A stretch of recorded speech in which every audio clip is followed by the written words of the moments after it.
Welcome back, my holistic soul sisters. It's me, Mandy Rose, your relational astrologer. If this is your first time to my channel, welcome. As a relational astrologer, my goal is to help you understand not only your birth chart, but the current astro weather to help you have better relationships with yourself and the people around you. In today's video, we're going to talk a little bit about life coach Venus.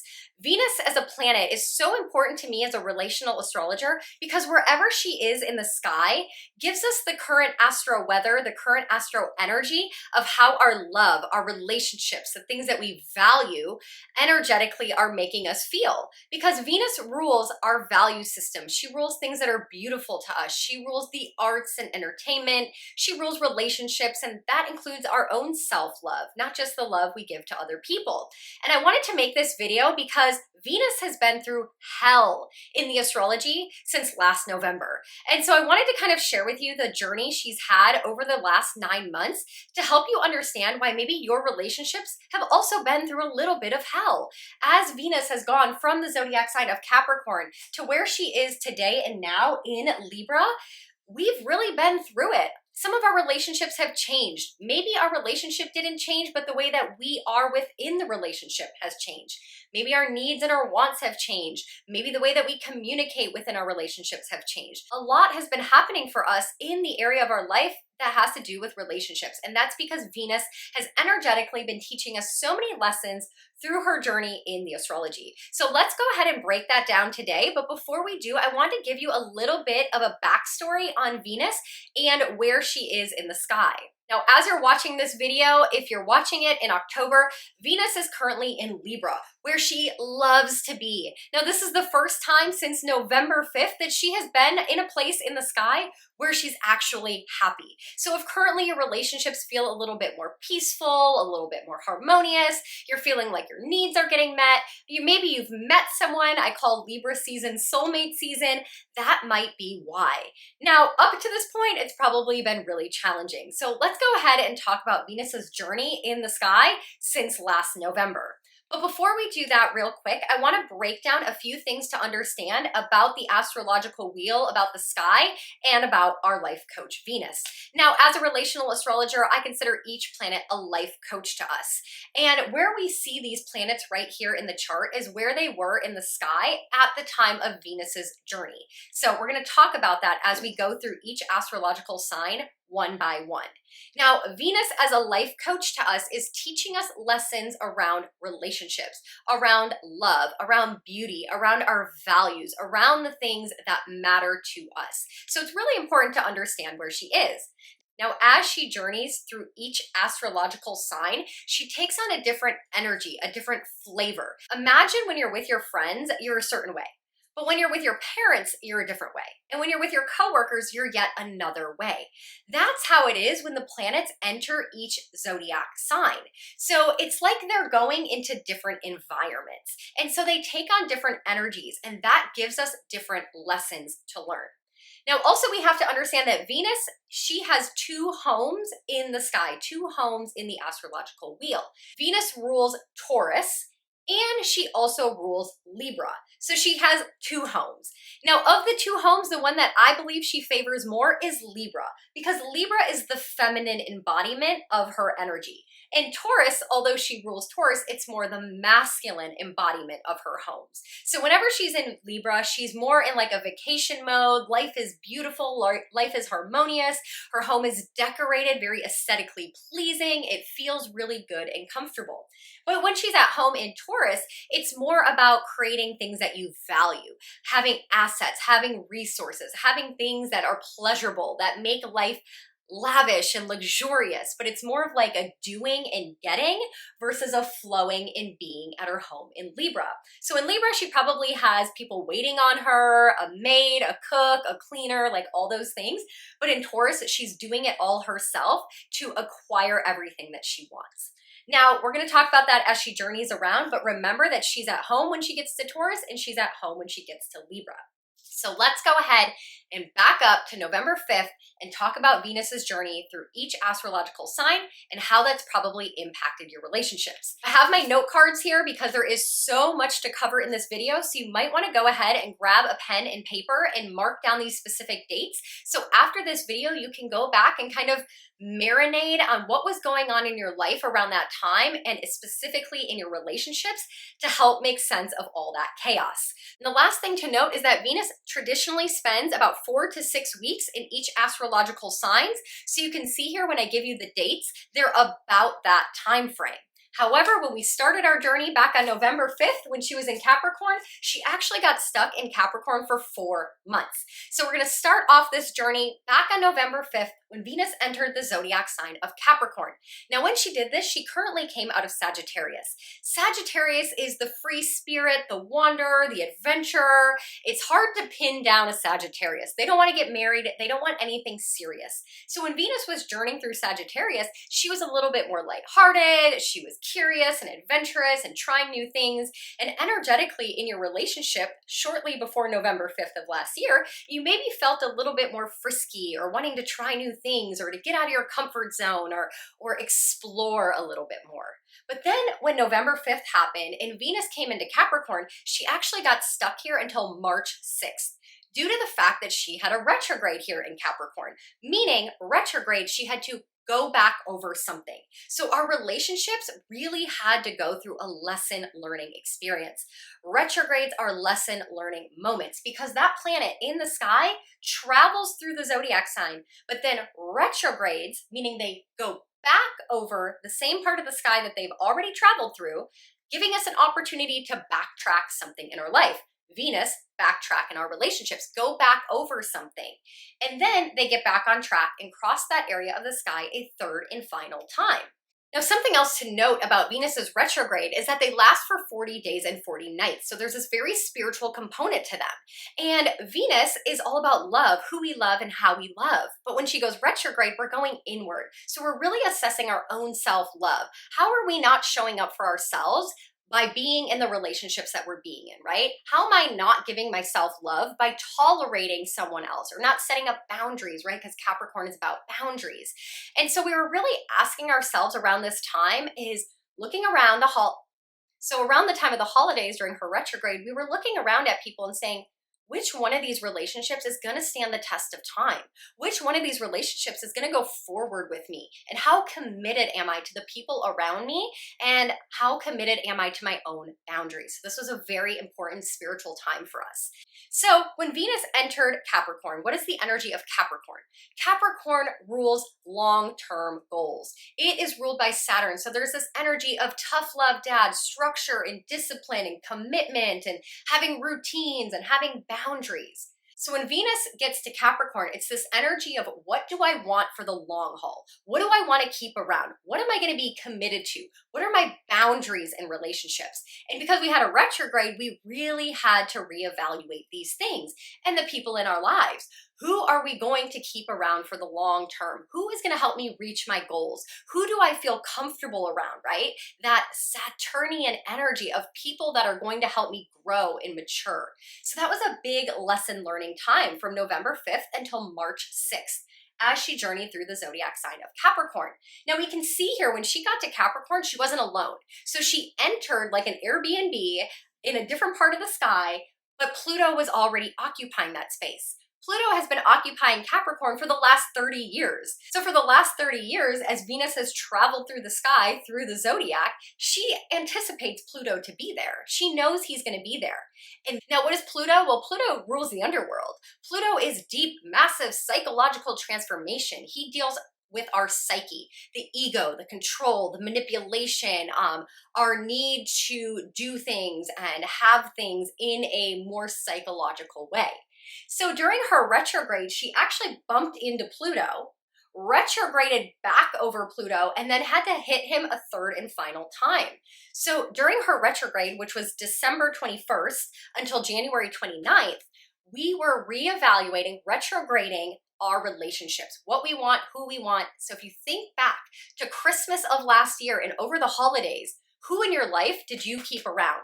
Was there someone in your life that you realize doesn't meet your standards, that isn't in it for the long haul with you, and it's time to cut them loose? Did you reevaluate people and relationships in your life around this time? Now, right before Venus left the zodiac sign of Capricorn, Mars, her lover and partner in the sky, the masculine energy, Venus being the feminine, he ran through Sagittarius, ran through Capricorn, and met up with Venus in the sky. Now, this happened on February 16th, right around Valentine's Day. So if you felt like your Valentine's Day was really harmonious, really beautiful, it's because the lovers in the sky had met up. Now, they do meet up in the sky every 6 months. Sometimes it takes them longer to meet up. They kind of do their own thing and have their own life. So this would be like if one partner lives in a certain part of the world and the other person has their career, but they live in another country, but they're still committed to each other. They're just off doing their own journey and learning their own soul life lessons. So when they come together, traditionally, they only come together for 2 to 3 days. They meet up, they hug, they kiss, they hang out. They bring us a balance of feminine and masculine energy, bringing our divine feminine or our divine masculine partners to us, creating an opportunity for shift and change in our relationships. But this year, in 2022, when they met up on February 16th, they actually decided to partner up in the sky, hold hands, and hang out for over 6 weeks. Now, this energetically in our relationships allowed us to experience the feminine and masculine within ourselves and within our relationships. So there's been a lot of conversation in pop culture around feminine and masculine. Well, it's because the lovers of the sky have hung out for 6 weeks instead of just 2 to 3 days. Now, wherever the lovers in the zodiac meet up, whatever zodiac sign, that is the energy, the lens, the dynamic we're going to experience in our relationships until they meet up again in the sky and shift the energy. Now, the last time they met up in the sky was July of 2021, and they met up in the zodiac sign of Leo. Leo is bold, it's a little boisterous, it's a little flashy, it's a little showy-offy. So our relationships were a little bold and loud and wanting to be shown off and posting each other on social media. But now, on February 16th, right around Valentine's Day, as they meet up in Capricorn, we're looking at each other around Valentine's Day, again, after the retrograde, after we've decided who we're committed to, who's going to go the long haul with us, what relationships we want to set new boundaries in so we can keep them around. We're now like, all right, we have to deal with the feminine and masculine. How are we going to keep this relationship going? And that's by balancing the energies within ourselves. On March 7th, Mars and Venus held hands and entered the zodiac sign of Aquarius together. Now, this is really important to note because as they crossed from Capricorn into Aquarius, they crossed over the entry point. They walked through the doorway together, and that's what we call 0 degrees of Aquarius. This is a very important part of the sky because at 0 degrees of Aquarius is the exact same part of the sky that Saturn and Jupiter entered together back in 2020 when we had the Christmas star. If you've been following my astrology since 2020, you know that I have talked about this Christmas star moment so many times. And back in 2020, Saturn and Jupiter held hands and left Capricorn and walked into Aquarius together side by side, entering this age of Aquarius. And here we are about 1 year later, back in March of 2020, where the lovers of the zodiac walked hand in hand, side by side, together into Aquarius over this 0 degree point. Now, why is this important? Well, we're going into the age of Aquarius, and as Venus enters Aquarius, she's taking on that energy. So this is a part of the sky, an Airbnb, where she gets to be her full authentic self and gets to be a little bit more rebellious, a little bit more revolutionary. Aquarius allows you to be your authentic self, your weirdo, your alien, doing things out of societal norms, doing things unconventionally, outside of the box. And Venus kind of likes that energy, right? Because she's like, ooh, I get to let my freak flag fly. And so it's like this Airbnb where maybe there's like a swingers club, or maybe she gets to be more of like the masculine role when typically at home she is like the cook and cleaning, but when she's on vacation here, she gets to make the rules. This is the one time a year where she gets to plan the vacation and the whole weekend is her decision, right? Breaking those societal traditional norms. So she doesn't mind being here. And she's here with Mars. So Mars is action and doing and making decisions and moving forward in our lives. And he's like, hey, Venus, come on, I'm gonna go with you so that we can make decisions about where we're going in our relationships and who we're keeping in our relationships. So we were feeling that. Venus was in Aquarius from March 7th until April 4th. So if you look back at this time in your life and you were feeling this kind of energy in your relationships to like bring up taboo topics, bring up things that are unconventional. That maybe could be why. Now, we know that before Mars sped up to catch up with Venus, they walked together into Aquarius, but now Venus starts to speed up. She's like, listen, Mars, I love having you around, but like, you're killing my vibe. I just want to be harmonious and peaceful and go with the flow. And you're like forcing me to take action, and you're forcing me to make decisions in these relationships that I'm not quite ready to make yet. So Venus runs ahead. And when she runs ahead, I'm going to try to put it on this chart so it makes sense. She runs ahead and she runs into Saturn. And Saturn is tough love dad. He's the disciplinarian. He's the Lord Karma. And so as she speeds up, she now gets trapped between Mars and Saturn, right? So Mars is like, you got to take action. You got to make a decision. Come on, I'm right behind you. I'm pushing you forward. And Saturn is in front of her and he's like, hold up, wait. Remember, he's the ruler of Capricorn, so his energy comes back around and he's like, wait a second, are you committed to this? I know you want something unconventional. I know you want something that breaks tradition. Are you sure you want this? Are you sure you want this? And Mars and Saturn in the zodiac are what we call the malefic planets. They're the challenging ones. They're the ones that like force change, right? And make things happen through struggle and obstacle and aggression. So she's like, oh my God, I'm like between a rock and a hard place. I don't know which way to go. Like, you're forcing me to go this way, but now I'm afraid. And like traditionally this, and she was kind of trapped in this energy. And this happened specifically around March 27th. So if you go back in your life and think what was going on in your relationships, if you were trying to make decisions, but you kind of felt like you might make the wrong decision, like that might be why. And so we can see this playing out in our relationships, for example, where Aquarius is letting Venus be her own freak self. So maybe she wants freedom in a relationship. Maybe she wants to like be poly and date other people, but she still wants to be married. But Saturn's like, nope, tradition, nope, structure. Your parents aren't gonna like that. Your parents aren't gonna like it if you're not a stay-at-home mom, right? Or there's other housewives in the neighborhood and you don't wanna break that tradition, right? And be like the one working mom.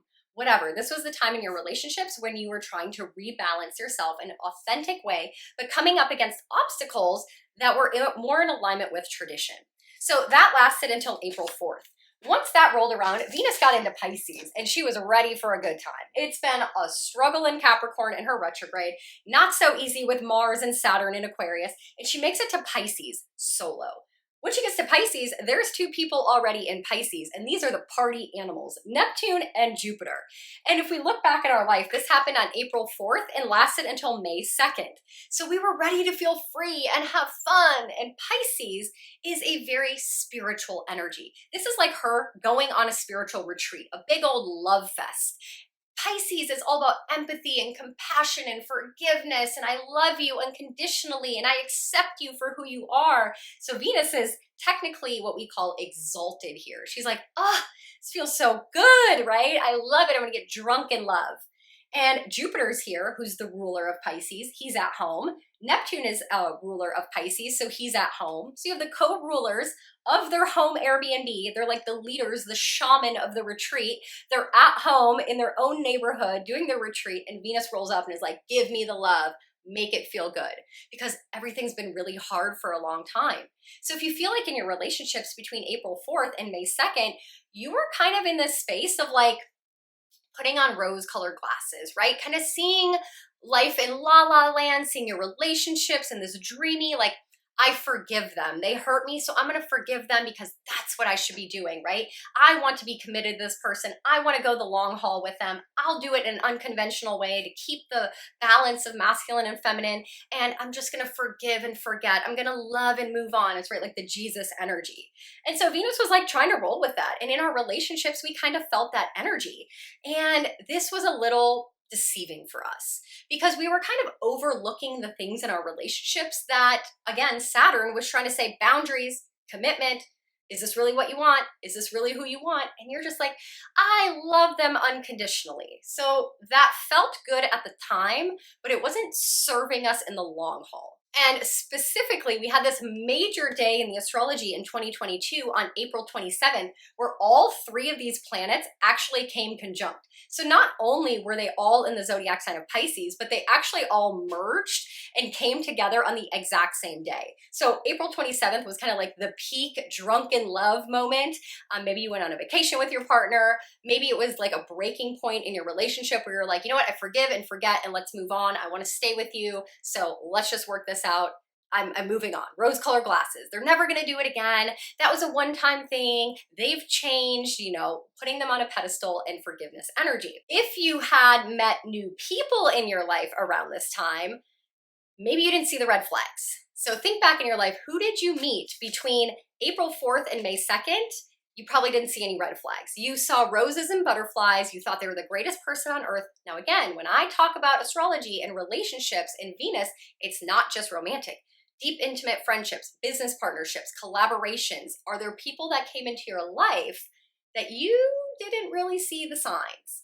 Don't blame yourself, right? As a relational astrologer, I'm helping you have better relationships with yourself. You can't blame yourself. This energy was very potent. We had our rose-colored glasses on and living in la la land, taking acid at a retreat, not wanting to see the truth.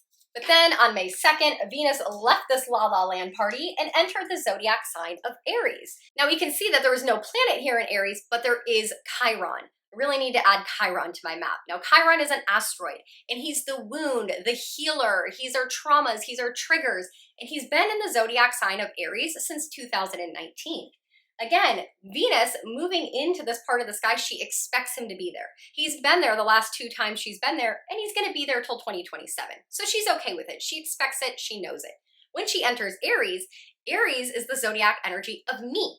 It's the first. Number 1, it goes first. It's all about me. Prioritizing the self, being bold, being fearless in the pursuit of your dreams. Aries is the warrior. It's a little abrasive, but it wants what it wants. And so when she gets here, it's hot, it's fiery, it's passionate.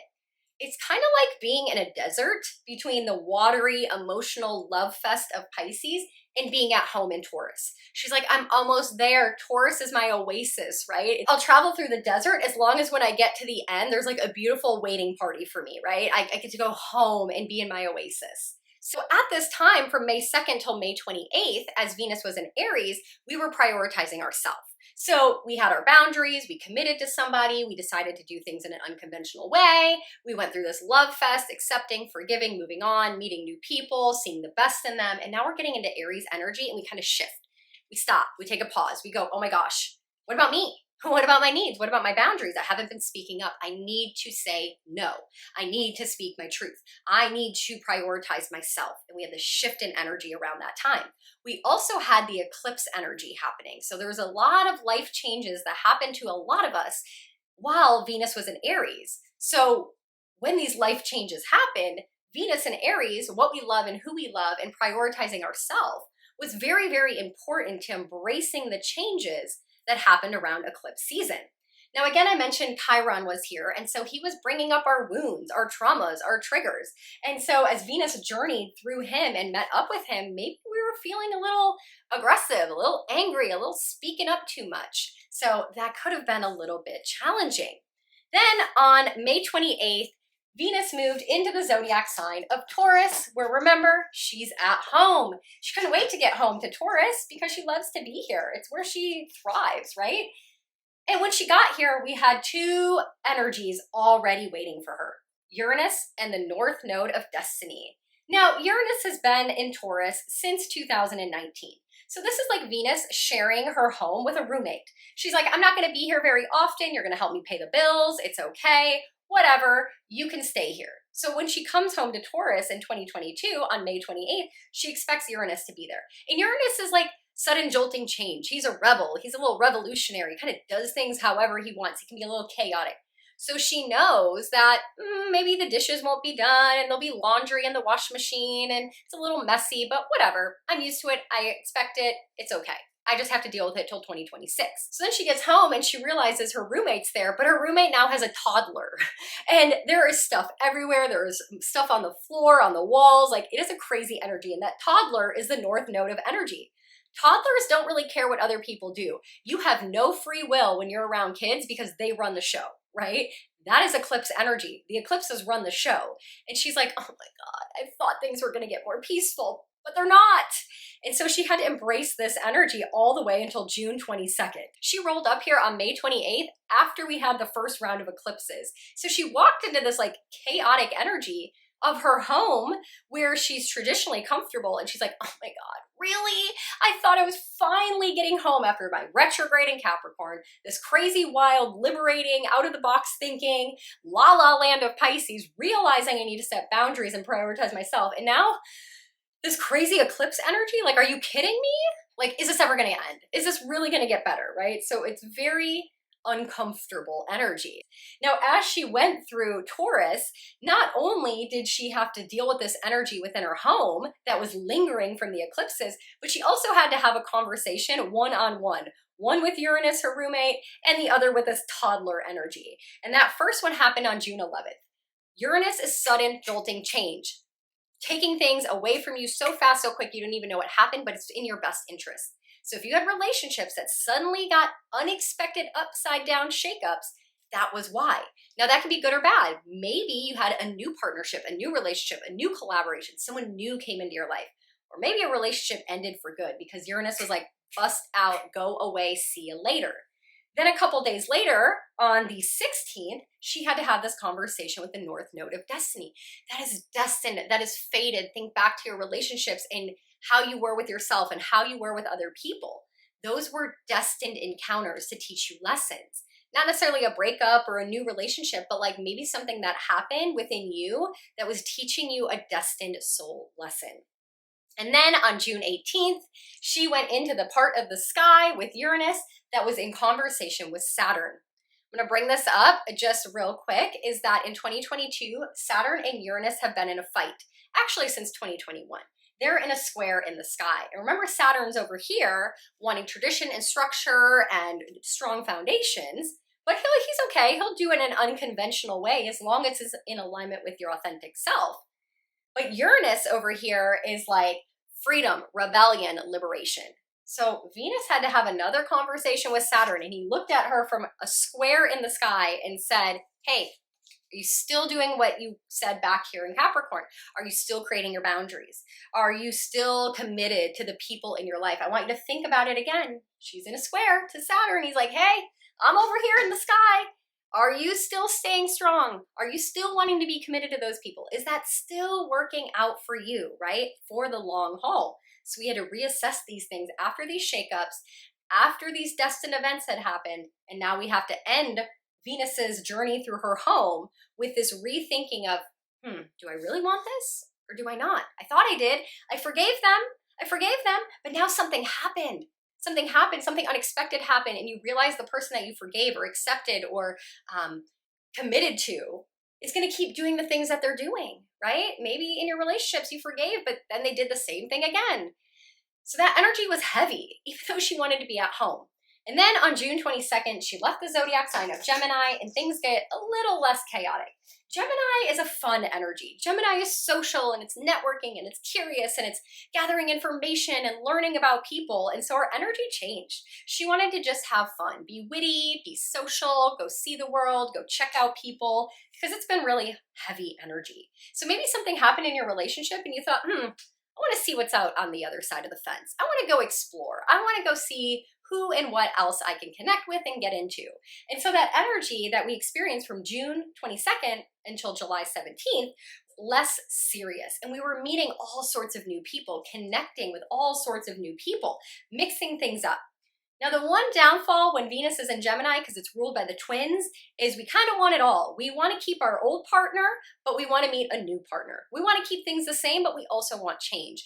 We might want to have multiple partners. We might want to keep our relationship but have more friendships, right? So at that time, we were kind of changing our minds a lot.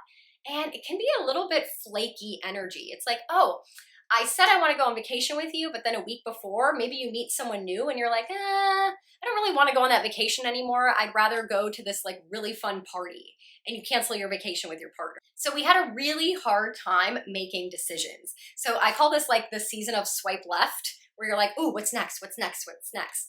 And you're not really facing what's going on in your relationships. Now on July 17th, Venus moves into Cancer. When she moves into Cancer, it's a little bit more calm. Cancer is feminine, it's nurturing, it's loving, it's safe, it's comfortable, it feels secure, like it's dealing with memories and nostalgia and things from the past. And so Venus gets here and she's like, I just want to be nurtured. I just want to be loved. I just want to feel safe. I don't want to go out into the scary world. So I'm going to retreat into Cancer. And it's like going home to mom's house or going home to grandma's house. Whenever Venus is in Cancer, she's taking a vacation and going home to mom or grandma's house. She's not at home in her own home, but she's somewhere that feels so good, so safe, so nostalgic. But in our relationships, again, talking about relationships, we may have gone back to someone. We may have gone back to an idea, something that felt safe, something that felt comfortable. We explored a lot in Gemini. We explored a lot and we realized maybe the grass isn't greener. I want to go back to something that I know for certain is going to work out, or maybe someone that feels more safe and secure. We had a lot of nostalgia, old memories. Maybe we went back to an ex. Maybe we reached out to an ex. Maybe we went back to someone from our childhood, not necessarily that we dated, but that felt safe, comfortable, and familiar. So between July 17th and August 11th, how did you connect with relationships that made you feel safe and comfortable? And not necessarily in alignment with your destiny, but just felt easy for a moment. So I saw a lot of like ex-bonding moments at this time, or people saying, okay, you know what? I forgave them. They screwed up again. Uranus, sudden jolting change. I should probably get the message from the North Node of Destiny, but I can't leave them yet. So instead, I'm just going to go back because it's safe and it's comfortable and it's all I know and it's what I know. Now in this, she was opposite Pluto. Remember, Pluto's over here and Capricorn. She had to have that retrograde energy with Pluto.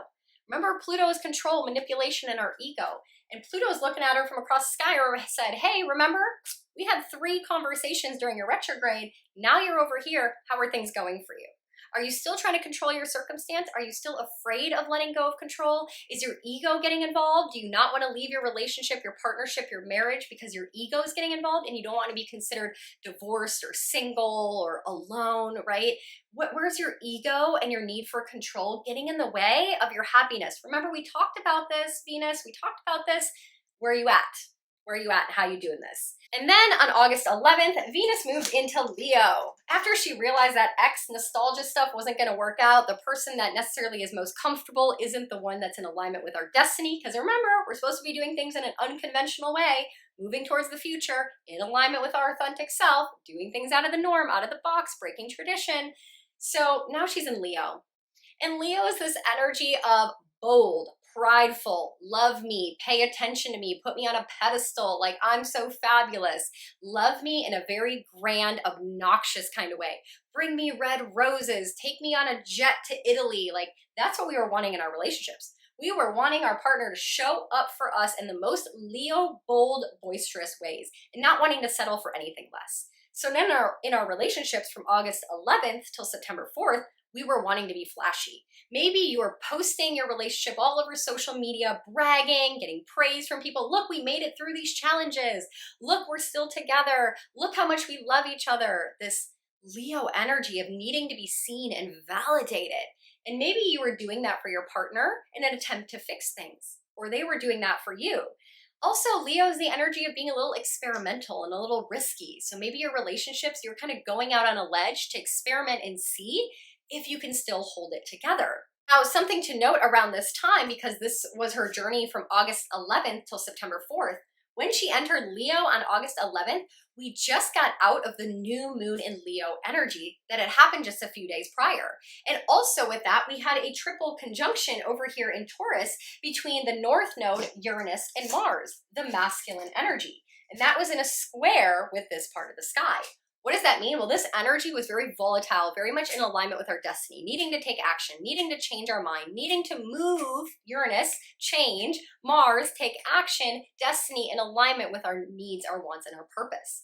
And so Venus entered this area of the sky of Leo that was affected by this energy, Saturn over here across the sky, the North Node's here at a square, and she entered Leo, a part of the sky that's been neglected from this square energy. And she had to deal with this of like, oh my gosh, is this going to work for me? Is my partner going to adore me enough? Is my partner going to spoil me enough? Is my partner going to make me feel like I'm valued and praised and that I matter? This was a big pivotal moment that I believe in our relationships have changed everything. So if you feel like in the month of August, things in your relationships have changed so much that you can never go back to the way it was, that's why. So within your relationship, Maybe the way that it used to be between you and your partner, it can't be that way anymore. Whether that's business, romantic, friendship, anything intimate, it can't be that way anymore. You realize it needs to be the way that works for you. Or maybe you just got out of the relationship completely, and what you're looking for now is something completely different from the person you used to be with. Things have shifted and changed a lot within our relationships, mostly because we know what we want now. Now then, on September 5th, Venus moved into Virgo. We're getting closer to today and now. So if you stuck it out this long, thank you so much. We're almost there. Venus in Virgo. She's not happy here. It's what we call her fall in the sky, because she's exalted here in Pisces. In Pisces, she's going with the flow, living in la la land, so spiritual. She gets into Virgo, and Virgo is not an energy that's conducive for love and relationships. Virgo is the energy of being a perfectionist, of being critical, of analyzing things, of needing things to be right, and always in problem-solving mode. This isn't good in relationships. We can't be solving problems all the time. We can't be looking for problems all the time. We can't be nitpicking our partner. We can't be a perfectionist. No relationship's gonna be perfect. So when she gets here, our relationships, we were really starting to nitpick them apart. We realize in Leo season, I wanna be adored, I wanna be praised, I want you to lavish me with gifts and attention and affection. So now I'm nitpicking how that's not happening, right? Things are getting really uncomfortable. Also at this time, Mercury was retrograde. Mercury was in the zodiac sign of Libra and came back into Virgo. And so Mercury retrogrades are times of us thinking Mercury, communicating and speaking Mercury about the things that are Virgo, not perfect, that are not working. And so these two were kind of working together over the month of September, saying, okay, now I know what I don't like, I know what I do like, I know where I need to speak up, and I need to have these tough conversations with my partner in a very Virgo analytical, very detailed, very practical way. I don't like it when you spend this amount of time, numbers. I need you to do the dishes 3 days a week, a number. You need to have these facts and details and communicate with your partner to have harmonious relationships in a very detailed way. And that's what was going on during the month of September. Then on September 29th, she entered the zodiac sign of Libra, which she's so happy to be here. This is her second home. Remember, she owns 2 homes. She gets into Libra and things are feeling so much more beautiful. As she enters Libra, the sun was already here, and she pretty much travels with the sun the entire month of October, meaning that she has a partner in crime as she is at home, and it's like having your best friend come live with you or go to your Airbnb on the beach with you for the whole month. And the sun is illuminating and shining bright and helping her see things from a brighter, happier perspective. Now, when Venus is in Libra, Libra is the energy of harmony, of peace, of balance. It's represented by the scales. It's the feminine energy, the feminine expression. It's looking at life like it's a rom-com. Life is romance. Life is roses and candles and things that look and feel absolutely beautiful. It's arts and entertainment and music. And so Venus is really loving it. She's here from October 29th until October 23rd. So this is something you're really going to want to pay attention to as you're watching this video now in the month of September. Not only that, but in the second week of October, Mercury is going to join this party. So Mercury, our mind, what we're thinking about, how we're communicating, how we're speaking to people within our relationships is going to be in support of Venus and how we love and who we love and what we love. So this is such a beautiful energy. This is the sweet spot. This is the opportunity we have to make our relationships as harmonious and peaceful and beautiful as possible. We've nitpicked, we've recognized, we've created boundaries, we've assessed how we want to do things in an unconventional way. We've checked things out. The grass is greener on the other side or it's not. We've went home and evaluated if maybe someone from our past or maybe our partner that's familiar and comfortable is going to be the one we want. Now in Libra, things are just getting a little bit easier, and I really want you to soak up the sweet stuff. This is an opportunity, especially around the time of the full moon in Aries on October 9th. At that time, the moon is going to be over here in Aries with Chiron, our wound.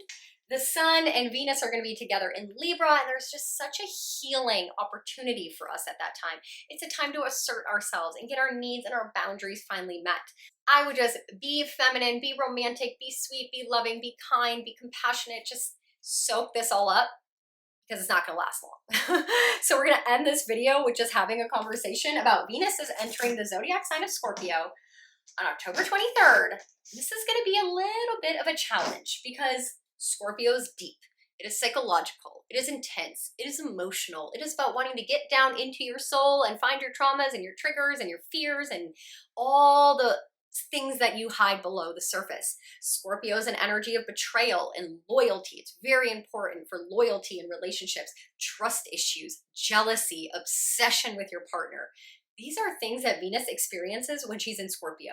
So maybe you realize you want new relationships and you get into Libra and this relationship is beautiful and it's butterflies and it's roses and they treat you so well and you're like romance and sexy time and all these amazing things. And then you get into Scorpio and they're like obsessed with you, or they get really jealous of you, or you're having trust issues and you're like, oh my God, what the hell? I thought things were going good. Don't be surprised if that happens. She's gonna be in Scorpio October 23rd. At the same time, we're having our second round of eclipses. Remember when she was at home in Taurus, she ran into this crazy eclipse energy. She's doing it again. And these eclipses that are happening at the end of October and into November smash Venus right into the mix. Eclipses are destined, fated events. Less free will, toddler energy. You don't have free will at the time of eclipses. So relationships are going to be heavily, heavily impacted. If you forgave someone and you stuck with them because they were comfortable and they started to treat you really well and you felt like things were getting romantic and lovey and all of a sudden, boom, it ends, trust that that's what was meant to be. But on the other side, maybe it's really positive. Maybe you've been single for a long time and you recognize that you want to be praised. And someone came into your life and you could clearly, analytically, with details, Virgo, tell them your needs and wants and boundaries because you assessed that back here last year. And then all of a sudden you get into Libra and things are really romantic and then all of a sudden they propose to you, right? Eclipses, fated, destined events, and they propose to you and it feels really good. That's in alignment with your destiny. So pay really close attention at the end of October and in November, what happens in your relationships. Recognize that the eclipses are trying to send you a message. It is fated. You're meant to pay attention. It is not coincidence. It is not chance. And there's lessons that Venus is trying to teach us, especially around Scorpio, this trust and loyalty around, these deep psychological things, these emotions that we're feeling that are really important and wanting to get to know someone on a very deep soul level. And then at the end of November, Venus enters Sagittarius, and she's made almost a complete journey around the zodiac wheel. So with that, I'm going to wrap up this video. I hope it helped you make sense of your last year, the relationships you had within the last year. I hope it also gave you some knowledge and information on Venus and how she acts within every single zodiac sign and the energy she embodies as she visits each part of the sky. If you want more astrology content, you can find me over on TikTok at The Relational Astrologer, where I do more fun, short form videos helping you have better relationships with yourself and other people by understanding your birth chart and the current astro weather. If you want to do a birth chart reading with me, you can find the link in the description box below. Just send an email over to holisticsoulsisters1111. In the email title, just put birth chart reading and I'll get you scheduled for that before the end of the year. And make sure you hit like and subscribe. Check out my other videos. I traditionally do new and full moon videos and retrograde videos and bring you astro forecasting for the month ahead. Thank you guys so much for watching and I will catch you in the next video.